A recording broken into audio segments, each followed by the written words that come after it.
જય શ્રી કૃષ્ણ. ઓમ નમઃ શિવાય.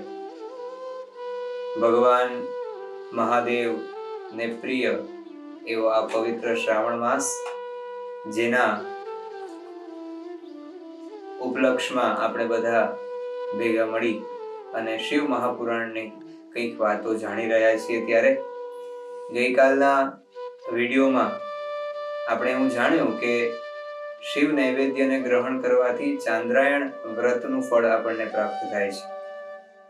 આ વિડીયો જોયા પછી બહુ બધા વ્યક્તિઓની એવી શંકા, બહુ બધા વ્યક્તિઓને માટે એવા મેસેજીસ આવ્યા કે ચાંદ્રાયણ વ્રત શું છે એ કૃપા કરીને જણાવશો. તો ચાંદ્રાયણ વ્રત વિશે આવો આપણે માહિતી મેળવીએ. સૌપ્રથમ તો એ જોવાનું છે કે ચાંદ્રાયણ વ્રત ક્યારે કરવામાં આવે છે. જ્યારે બ્રહ્મ હત્યા સમાન અતિશય દુર્ગમ એવા પાપો થઈ જાય અને એ પાપમાંથી મુક્તિ મેળવવાની હોય તો ચાંદ્રાયણ વગેરે વ્રતની વિધિ આપણા શાસ્ત્રો દ્વારા બતાવવામાં આવી છે. અને આ ચાંદ્રાયણ વ્રત કેવી રીતે કરી શકાય? તો કહે છે કે ચંદ્રની કલા પ્રમાણે દરરોજ એટલા પ્રમાણમાં કવલ એટલે કે કોળિયા જમી અને આ ચાંદ્રાયણ વ્રત કરવામાં આવે છે. એટલે એકમના દિવસે 1 કોળિયો, બીજના દિવસે 2 કોળિયા, આવી રીતે વધારતા પૂર્ણિમાના દિવસે 15 કોળિયા જમી અને ચાંદ્રાયણ વ્રત અડધું પૂરું થાય છે.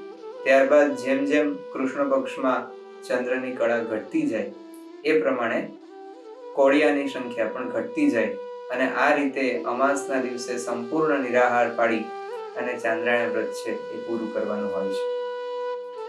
જો ચાંદ્રાયણ વ્રત યોગ્ય રીતે કરવામાં આવે તો એનું બહુ જ ઉત્તમ ફળ આપણા શાસ્ત્રોએ બતાવ્યું છે. તમારા જીવનના કોઈ પણ પાપ એવા નથી, કોઈ પણ દુષ્કર્મ એવા નથી કે જેનું પ્રાયશ્ચિત તમે આ ચાંદ્રાયણ વ્રત દ્વારા ન કરી શકો. અને એક બીજી વાત પણ આપની સાથે હું ચોક્કસ વહેંચીશ કે જ્યારે આપ સૌને આવી કોઈ શંકા થાય છે તો તમારા ધ્યાનમાં જે વિદ્વાન વ્યક્તિઓ હોય એમને એ શંકા ચોક્કસ પૂછવી જોઈએ. અને જો એવું ન થાય તો શાસ્ત્રોનો આશ્રય લઈ અને એ શંકાનું સમાધાન કરવાનો પ્રયત્ન ચોક્કસ કરવો જોઈએ. તો આજના આ વિડીયોમાં આટલું જ.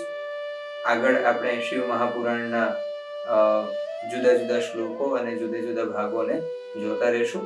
ત્યાં સુધી આપ સૌને જય શ્રી કૃષ્ણ.